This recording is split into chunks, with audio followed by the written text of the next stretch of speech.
Hi!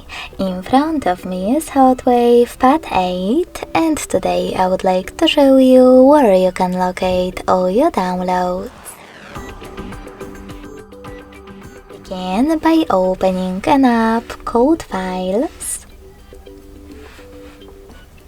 and selecting Browse section at the bottom in the middle. When you're ready, scroll down just a bit and tap on Downloads category. As you can see, all my downloaded files are over here. To access one, just click on it. Thanks so much for watching. If you enjoyed this video, don't forget to leave a like, comment and subscribe. Bye!